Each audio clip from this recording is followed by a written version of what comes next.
Welcome to Vasanth gamer 2.2. இன்றைக்கி நம்ம வீடியோவில் என்ன பார்க்க போகிறோன்னா ஃபுட்பால் ஃபார்மேஷன்.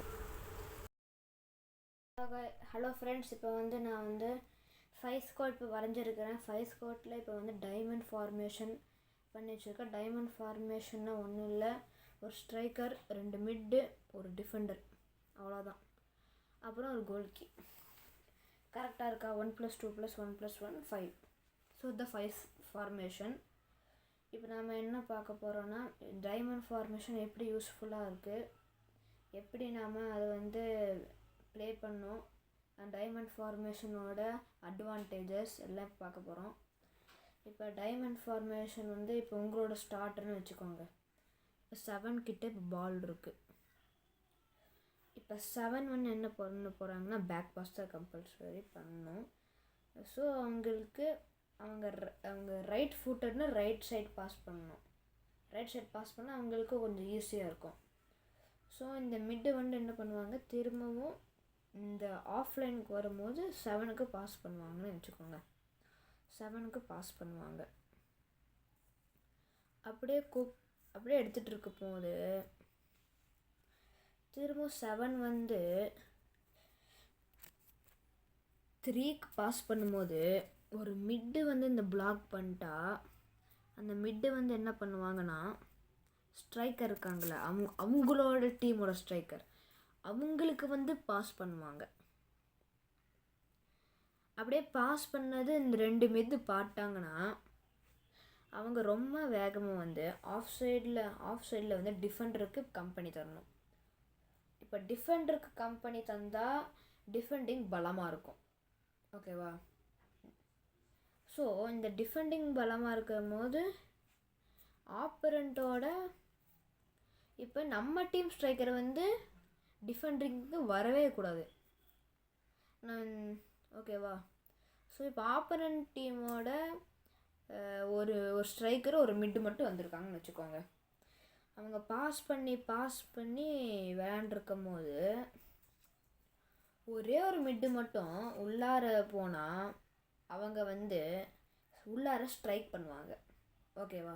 ஸ்ட்ரைக் பண்ணிகிட்ருக்காங்கன்னு வச்சுக்கோங்க.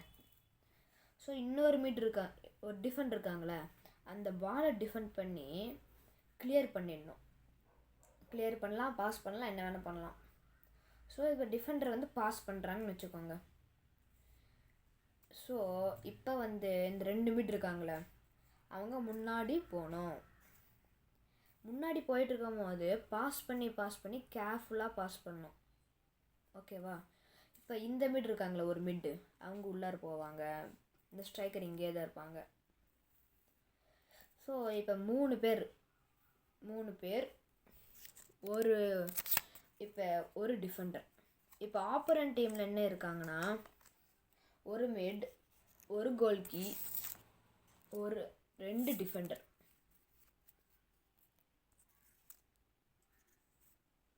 2 டிஃபெண்டர்னு வச்சுக்கோங்க. உங்களுக்கு சான்ஸ் 50-50 தான். ஓகேவா? ஸோ இப்போ மிட்டு ஒழுங்காக பாஸ் பண்ணி, மிட்டு ஸ்ட்ரைக்கர்லாம் எல்லாருமே ஒழுங்காக பாஸ் பண்ணி ட்ரிபிள் பண்ணி விளாண்டா 7 7-3 இல்லைன்னா யாராக இருந்தது கோல் அடிச்சிருவாங்க. ஸோ நாம் ரொம்ப ட்ரைனிங் எடுக்கணும் ட்ரிபிளிங், பாசிங்ஸ்க்கெல்லாம். அப்புறம் ஃபார்மேஷன் மெயினாக இருந்தால் தான் அந்த ட்ரிபிளிங்கு, பாசிங்களுக்கு இருக்கிற நம்ம பண்ணதுக்கு ஒரு க்ளூ. இப்போ ஃபார்மேஷன் தப்பாக இருக்குன்னா நம்ம ட்ரிபிளிங்கு, பாசிங்கு பண்ணது ஃபுல்லாக வேஸ்ட்டு. ஓகேவா?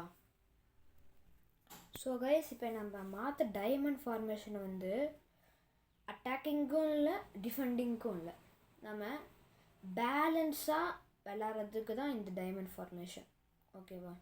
இப்போ நாம் ஸ்ட்ரைக்கிங் ஃபார்மேஷன் எப்படி பண்ணுறோன்னு சொல்லி இப்போ பார்க்கலாம். இப்போ நான் அட்டாக்கிங் ஃபார்மேஷன் இப்போ எடுத்து வந்திருக்கேன். இதை நாம் எப்படி விளாட்லான்னா, இப்போ மிட்டு வந்து இப்போ 5 இருக்காங்களே, 5 தான் இப்போ ஸ்டார்ட்டுன்னு வச்சுக்கோங்க. இப்போ ஸ்ட்ரைக்கர் வந்து 5 விட்டு தாண்டியும் போகக்கூடாது, உள்ளாரும் வரக்கூடாது. 5க்கு கரெக்டாக இருக்கணும். ஓகேவா? இப்போ 5 ஸ்டார்ட் பண்ணுது, பேக் பாஸ் பண்ணுது, 7க்கு பால் போகுதுன்னு வச்சுக்கோங்க. இந்த 2 மிட்டு இருக்காங்களே, இந்த 2 மிட்டு மட்டும் உள்ளார இறங்குறாங்க. இந்த 2 மிட்டு, இந்த 3 இருக்காங்களே, இந்த 3 வந்து இந்த சர்க்கிள் இருக்குல்ல, சென்டர் சர்க்கிள், இந்த சென்டர் சர்க்கிள் விட்டு அதிகமாக போக மாட்டாங்க. போனால் அவங்க டிஃபெண்டிங்க்கு ஆள் இருக்காது. ஓகேவா? டிஃபெண்டிங்கு இப்போ மிட்டு வந்து திரும்ப வரணும்ல, ஸோ அவங்களுக்கு டைம் இருக்காது. ஸோ இப்போ கிரேட் சான்ஸ் வந்துச்சுன்னா மிட் உள்ளார போகலாம், அதில் நோ டவுட். ஸோ இப்போ வந்து ஆப்போனன்ட் கோல்கி இருக்காங்க, டிஃபெண்டர்ஸ் எல்லாம் இருக்காங்கன்னு வச்சுக்கோங்க. டிஃபெண்டர்ஸு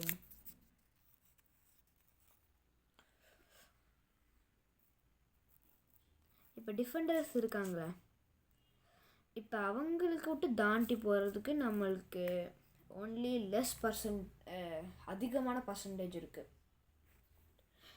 ஏன்னா இப்போ நாம் வந்து அட்டாக்கிங் ஃபார்மேஷன் பண்ணியிருக்கோம், நம்மளோட மெயின் திங்கு அட்டாக்கிங். ஸோ இப்போ 2 பிளேயர்ஸ் இருக்காங்கனால எப்போ வேணால் பால் யாருக்கு வேணால் போகலாம். இப்போ 3 வந்து உள்ளார வந்துட்டா, இப்போ கிரேட் சான்ஸ் வந்துடுச்சு. 3 உள்ளார போயிட்டா இப்போ நம்ம சான்ஸ் வந்து 75% நல்லா இருக்குது. இப்போ ஒரு டிஃபெண்டர் தவறிட்டு வெளியே போயிட்டாங்க, ஒரு பிளாக் பண்ணிகிட்ருக்காங்க ஒரு ஸ்ட்ரைக்கரை. இந்த டிஃபெண்டரு பால் வச்சுட்ருக்காங்களோ டிஃபெண்ட் பண்ணணுன்னு நினைக்கிறாங்க, அதுக்குள்ளே பாஸ் பண்ணுறாங்க. அதுக்கப்புறம் அப்படியே ஒரு கோல். ஓகேவா? இது அட்டாக்கிங்கோட ஃபார்மேஷன். இப்போ நாம் அடுத்தது டிஃபெண்டிங் ஃபார்மேஷன் பார்க்கலாம். இப்போ நான் வந்து டிஃபெண்டிங் ஃபார்மேஷன் பண்ணியிருக்கேன். டிஃபெண்டிங் ஃபார்மேஷனாக ஒன்றும் இல்லை. இப்போ நம்ம அட்டாக்கிங் ஃபார்மேஷன் 2 ஸ்ட்ரைக்கர் வச்சோமா, இப்போ டிஃபெண்டிங் ஃபார்மேஷன் 2 டிஃபெண்டர் வைக்கணும், அவ்வளோதான், வேறு எதுவும் இல்லை. இந்த டிஃபெண்டிங் ஃபார்மேஷன் வந்து only main concept on defending வந்து பேலன்ஸ் பண்ணும். ஆனால் ஸ்ட்ரைக்கர் வந்து போகிறதுக்கு ரொம்ப டிஃபிகல்ட்டாக இருக்கும். ஏன்னா ஸ்ட்ரைக்கரே 1 மிட்டு 1 தான். டிஃபெண்டர் விட்டு வெளியே போயிட்டா ஆப்பனுக்கு கிரேட் சான்ஸ் வந்துடும். ஸோ இப்போ நம்ம ஸ்டார்ட்னா, இப்போ டிஃபெண்டிங் ஃபார்மேஷன் வந்து டிஃபெண்டிங் தான் நம்மளுக்கு மெயின் கான்செப்ட். அப்போ கோல் அடிக்கணும்னா டிஃபெண்டரும் உள்ளார இறங்கி தான் ஆகணும்னு இல்லை, எப்படியோ ட்ரிபிள் பாசிங்ஸ் எல்லாம் கரெக்டாக இந்த ஸ்ட்ரைக்கருக்கும் மிட்டுக்கும் இருந்தால் ஈஸியாக நம்ம கோல் அடிச்சிடலாம். ஓகேவா? இதுதான் டிஃபெண்டிங் ஃபார்மேஷன். மறக்காமல் லைக் பண்ணுங்கள், ஷேர் பண்ணுங்கள், சப்ஸ்கிரைப் பண்ணுங்கள். Thank you guys.